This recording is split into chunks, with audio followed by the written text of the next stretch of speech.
ओम नमः शिवाय, हर हर महादेव, जय महाकाल। कैसे हैं सब लोग। देखिए आज का जो ये वीडियो है ना बहुत ही ज्यादा खास और विशेष होने वाला है, क्योंकि अब आ गई है प्रदोष। और ये प्रदोष इतनी खास क्यों है, क्योंकि पितृ पक्ष यानी कि श्राद्ध पक्ष से पहले पड़ने वाली ये वाली प्रदोष है।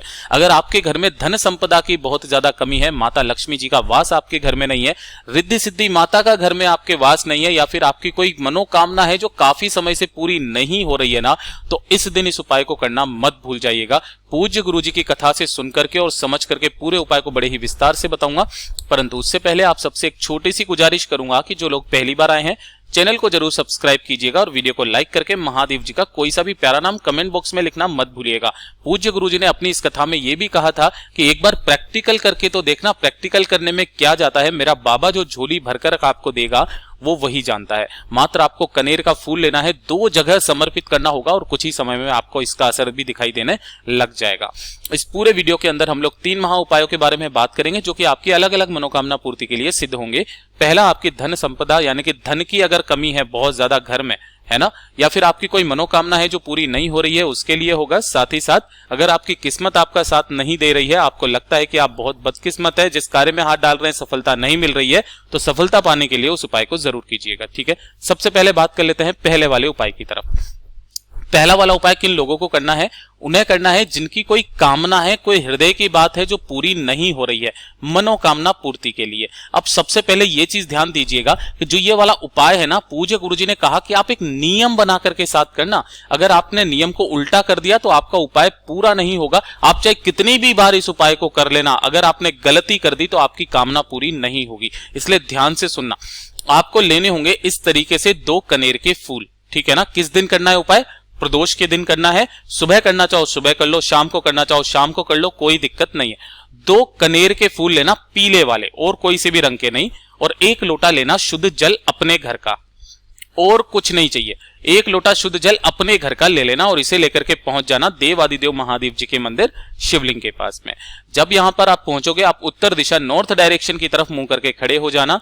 उसके बाद आपको जो भी पूजन अर्चना करना है ना वो आप कर लेना, कोई दिक्कत नहीं है। लेकिन जब आप इस उपाय को स्टार्ट करें तो उपाय को करने का एक खास नियम है, तरीका है, ध्यान से सुनना। मैंने काफी सारे लोगों को गलती करते हुए मंदिर में देखा है। देखिए, जब भी आप मनोकामना पूर्ति के लिए कनेर के फूल को शिवलिंग पर समर्पित करते हैं ना, तो उसका एक खास नियम है, ध्यान दीजिएगा कि जो कनेर का फूल है ये सिर्फ 2 जगह पर समर्पित होता है। पहला शिवलिंग पर, दूसरा माता अशोक सुंदरी पर, और कहीं पर भी समर्पित नहीं होता है। पहली चीज तो ये ध्यान रखिएगा। दूसरी चीज, समर्पित करने का तरीका। देखिए, जो कनेर का फूल होता है ना, इसका एक हिस्सा होता है ये खिला हुआ, इसको कहते हैं खिला हुआ हिस्सा, और ये वाला होता है पीछे का हिस्सा। ठीक है ना। तो समर्पित करने का तरीका ध्यान से सुनिएगा कि जब आप इसे माता अशोक सुंदरी पर समर्पित करते हैं, कहां पर, माता अशोक सुंदरी पर जब आप इसको समर्पित करते हो, तो जो खिला वाला हिस्सा होगा, ध्यान रखना, जो खिला वाला भाग होगा वो होगा जलाधारी के तरफ। गलती मत करना, ये जो खिला वाला भाग है ना ये होता है जलाधारी के तरफ, और डंडी रहती है शिव जी की शिवलिंग की तरफ। ठीक है, पहला काम ये। और दूसरा जो आपको चढ़ाना है कहां पर, शिवलिंग के ऊपर। तो जब आप शिवलिंग के ऊपर चढ़ाओगे ना, तब आपको क्या करना है कि जो खिला वाला हिस्सा है ना, वो रखना है आपसे विपरीत दिशा में, और डंडी रखनी है आपको अपनी तरफ, ये रहेगी अपनी तरफ। इस नियम के साथ में आपको चढ़ाना है, ये चीज ध्यान रखना। महादेव जी पर जो धतूरे के पुष्प का उपाय होता है और साथ ही साथ कनेर के पुष्प का उपाय जस्ट उल्टा होता है। मनोकामना पूर्ति के लिए प्रदोष के दिन जब आप यहां पर धतूरे का फूल चढ़ाते हो, अगर आपको कनेर का फूल ना मिले, धतूरे का फूल मिल जाए, तो धतूरे के फूल को एक को चढ़ाना आप कहां पर, शिवलिंग के ऊपर। उसका जो फूल रहेगा, खिला हुआ भाग आपकी तरफ रहेगा, डंडी विपरीत दिशा में। और जब आप माता अशोक सुंदरी पर करोगे, तब आपको खिला वाला भाग रखना है शिवलिंग की तरफ, डंडी रहेगी किधर, जलाधारी की तरफ। यह है धतूरे का। ठीक है, और यह वाला किसका है, कनेर का। इस तरीके से चढ़ा करके उस वाले लोटे को, जल को आपको समर्पित करना होगा इन्हीं दोनों जगहों पर। आधा लोटा पहले जल समर्पित करना माता अशोक सुंदरी के स्थान पर, और बाकी का आधा लोटा जल समर्पित करना शिवलिंग के ठीक ऊपर। अपना नाम और गोत्र बोलना, अपनी कामना बोल करके वापस घर की तरफ चले आ जाना। पूज्य गुरुजी ने कहा है 1 से 2 प्रदोष इस उपाय को करके देख लीजिएगा, आपकी जो भी कामना होगी ना वो पूरी जरूर होगी। पूज्य गुरुजी का ये वाला उपाय बहुत ही ज्यादा खास और अद्भुत है, जरूर कर लीजिएगा। फूल चढ़ाने का नियम जरूर याद ध्यान रख लीजिएगा। जो भी कनेर का और धतूरे का पुष्प होता है सिर्फ 2 जगह समर्पित होता है, माता अशोक सुंदरी के स्थान पर और शिवलिंग पर। यह हो गया। चढ़ाने का क्रम भी मैंने आपको बता दिया, कैसे भी मत चढ़ा देना वरना आपकी कामना पूरी नहीं होगी। यह हो गया पहला उपाय। अब बात कर लेते हैं दूसरे वाले उपाय की तरफ कि अगर आपके घर में धन संपदा नहीं बढ़ रही है, धन संपदा है ना, और वैभव को पाने के लिए प्रदोष का इससे उत्तम उपाय आपको जीवन में नहीं मिल सकता। देखिए क्या करना है, आपको लेनी होंगी 5 बेलपत्र जो कहीं से भी खंडित ना हो, ये ले ली। इसी के साथ में आपको लेना होगा थोड़ा सा पीला चंदन, ठीक है, पीला चंदन ले लेना। इसी के साथ लेना होगा थोड़ा सा गाय का घी, गाय का घी। अब जो आपने 5 बेलपत्र लिए हैं, इन 5 में से 4 को एक तरफ रखना, 1 को एक तरफ रखना। इन चारों की तीनों पत्तियों पर आपको लगाना है पीला चंदन, है ना, और जो एक बेलपत्र आपने अलग रखी है उसकी तीनों पत्तियों पर लगाना है आपको गाय माता का घी, ठीक है। इस तरीके से आपने रख लिया। अब ध्यान से सुनना इसको रखने का तरीका।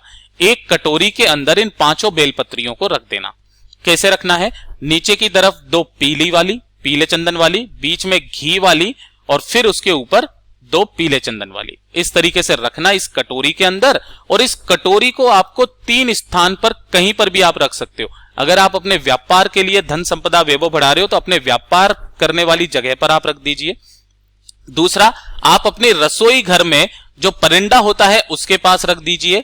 और तीसरा, घर के मंदिर में आप रख दीजिए। तो बेटर होगा आप अपने घर के मंदिर में रखें उस कटोरी को जिसके अंदर आपने 5 बेलपत्र रखे हैं, उन्हें आपको यहां पर रख देना है। और उसके सम्मुख में आपको एक गाय के घी का दीपक जला देना है, गोल बत्ती का। इसी के सम्मुख में गाय के घी का गोल बत्ती का दीपक जला देना। यह काम कब करोगे, प्रदोष के दिन सुबह के समय या दिन में आप ये वाला उपाय कर लेना, सुबह या दिन में ये वाला उपाय करना, ठीक है। रख दिया। रख देने के पश्चात जब प्रदोष काल आएगा, प्रदोष के दिन प्रदोष काल का जब समय आएगा तो आपको ये दीपक तो बुझ जाएगा, आपको ये 5 की 5 बेलपत्रियां और साथ ही साथ 1 लोटा शुद्ध जल लेकर के पहुंच जाना मेरे देव आदिदेव महादेव जी के मंदिर शिवलिंग के पास। यहां पहुंचोगे, उत्तर दिशा यानी कि नॉर्थ डायरेक्शन की तरफ मुंह करके खड़े हो जाना। सबसे पहले आपको जो 5 बेलपत्र हैं एक साथ उन्हें उठाना है, एक एक करके नहीं, एक साथ उन्हें उठाना और शिवलिंग के ठीक ऊपर आपको समर्पित करना होगा कुछ इस तरीके से कि जो डंडी रहेगी वो विपरीत इधर की तरफ रहेगी, जलाधारी की तरफ, बड़ी वाली पत्ती रहेगी आपकी तरफ। पहला काम ये हो गया। दूसरा, जिस तरफ में भी आपने चंदन और घी लगाया है ना वो शिवलिंग से टच होना चाहिए, उल्टा बेलपत्र समर्पित होता है, आप सबको पता है। उसके बाद जो आपने 1 लोटा शुद्ध जल लिया है उस 1 लोटा शुद्ध जल को देव आदिदेव महादेव जी के ऊपर आपको कुंदकेश्वर महादेव जी के नाम से समर्पित करना है। किनके नाम से, कुंदकेश्वर महादेव जी के नाम से समर्पित कर देना। समर्पित कर देने के पश्चात 2 मिनट यहां पर बैठना, अपना नाम और गोत्र बोलना और अपनी धन संपदा वैभव की अपनी कामना आप बोल देना और वापस चले आ जाना। पूज्य गुरुजी ने कहा है कि इस वाले उपाय को 5 प्रदोष करने का नियम होता है। कितना, 5 प्रदोष करने का नियम होता है। लेकिन जैसे ही आप 2 प्रदोष भी कर लोगे ना, उसी में मेरा बाबा आपकी कामना पूरी कर देगा। ये हो गया दूसरा उपाय। अब बात कर लेते हैं तीसरे वाले उपाय की तरफ कि अगर आपकी किस्मत आपका साथ नहीं दे रही है, जिस कार्य में आप हाथ डाल रहे हो सफलता नहीं मिल रही है, चाहे वो कोर्ट कचहरी का काम हो, चाहे दुकान का काम हो, चाहे किसी भी चीज का काम हो, अगर आपको सफलता प्राप्त करनी है ना तो आज से ही हर प्रदोष के दिन इस वाले उपाय को करना स्टार्ट कर दीजिए।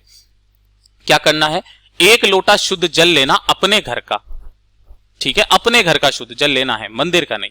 1 लेना बेलपत्र जो कहीं से भी खंडित ना हो, ठीक है। तीसरे नंबर पर चाहिए आपको लाल चंदन। क्या चाहिए, लाल चंदन। अब ये जो लाल चंदन आपने लिया है ना, इन सभी चीजों को लेकर के पहुंच जाना कहां पर, बेलपत्र पेड़ के पास, उत्तर दिशा नॉर्थ डायरेक्शन की तरफ मुंह करके खड़े हो जाना। जैसे ही आप यहां पर खड़े होगे, सबसे पहले आपको जो 1 बेलपत्र लिया है इसकी तीनों पत्तियों पर चिकने हिस्से की तरफ आपको लाल चंदन अच्छे से लगा देना है कि हरा रंग दिखाई ना दे, ऐसे करके लाल चंदन लगा देना। इस जगह से इसे पकड़ना, बेलपत्र के पेड़ के नीचे आपको ऐसे समर्पित करना है कि चंदन वाला हिस्सा नीचे की तरफ रहे, बेलपत्र की जड़ में समर्पित कर देना, डंडी आपकी तरफ, ठीक है। यहां पर समर्पित करने के पश्चात अपना नाम और गोत्र बोल करके महादेव जी से कामना करना, ठीक है। कामना कर ली, फिर उसके बाद यहां से समर्पित जो की थी आपने बेलपत्र, इसको उठाना है और 1 लोटा शुद्ध जल आपके पास में है ही सही, लेकर के पहुंच जाना देव आदिदेव महादेव जी के मंदिर शिवलिंग के पास। उत्तर दिशा नॉर्थ डायरेक्शन की तरफ मुंह करके खड़े हो जाना। सबसे पहले आपने जो बेलपत्र के पेड़ के नीचे समर्पित किया था उसे लेना। उसे किस तरीके से समर्पित करना है, डंडी होगी आपसे विपरीत दिशा में, है ना, और बड़ी वाली पत्ती रहेगी आपकी तरफ। जिधर चंदन लगाया है वो नीचे की तरफ। किन महादेव जी के नाम से करोगे? अघोरेश्वर महादेव जी के नाम से। एक बार फिर से बता रहा हूं, अघोरेश्वर महादेव जी के नाम से समर्पित कर देना। 1 लोटा शुद्ध जल इसी बेलपत्र के ऊपर समर्पित करना। ओम नमः शिवाय, श्री शिवाय नमस्तुभ्यम का स्मरण करते हुए अपना नाम और गोत्र बोल करके अपनी जो भी कामना है मेरे बाबा से कह देना और वापस घर की तरफ चले आ जाना। जो व्यक्ति हर प्रदोष के दिन मात्र इस एक उपाय को कर लेता है, चाहे सुबह चाहे शाम, उसकी किस्मत उसको कभी धोखा नहीं देती है। उसकी किस्मत दिन दूनी रात चौगुनी चमकने लगती है। वो जिस कार्य में हाथ डालता है सफलता मिलती है। इतना अद्भुत और अचूक उपाय है। पूज्य गुरु जी ने जैसा अपनी कथाओं में बताया वैसा आसान भाषा में आपको बताने का संपूर्ण प्रयास किया। वीडियो अगर पसंद आया हो तो लाइक जरूर करना, साथ ही साथ चैनल को सब्सक्राइब जरूर कीजिएगा। मैं मिलता हूं आपसे अगले वीडियो में, तब तक के लिए ओम नमः शिवाय, जय महाकाल।